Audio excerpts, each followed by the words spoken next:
Hello అందరికీ welcome back to our channel iSmart Mahatej. ఈరోజు ఎందుకో బోర్ కొడుతుంది, ఏదైనా స్వీట్ చేసుకుందాం అనుకున్నాం. అయితే ఈజీగా ఉంటుంది కదా, జాంగ్రీ చేసుకొని తిందామని అనుకున్నాం.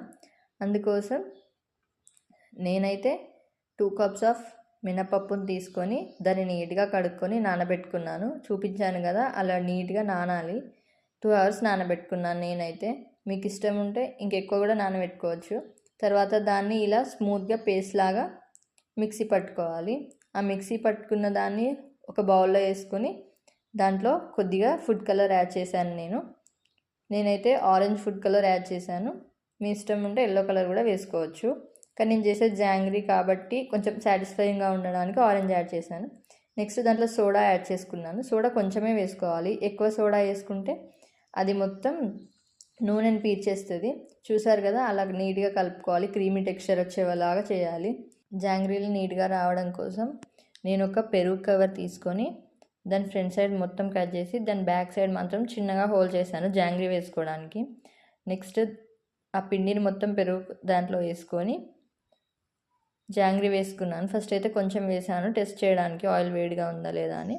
నెక్స్ట్ ఆయిల్ వేడెక్కాక నీట్గా జాంగ్రీ లాగా మినప్పిండిని వేసుకున్నాను.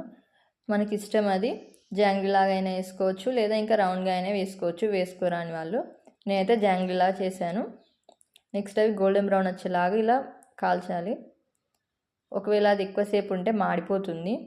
సో గోల్డెన్ బ్రౌన్ వచ్చే వరకు చాలు. నెక్స్ట్ నేను చక్కెర పానకం చేసుకున్నాను.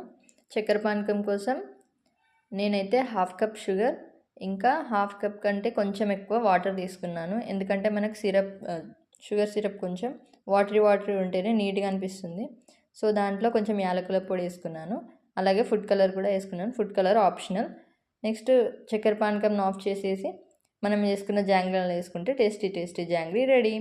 మా వీడియో నచ్చినట్టయితే లైక్ చేసి మా ఛానల్ సబ్స్క్రైబ్ చేసుకొని కామెంట్ చేయండి.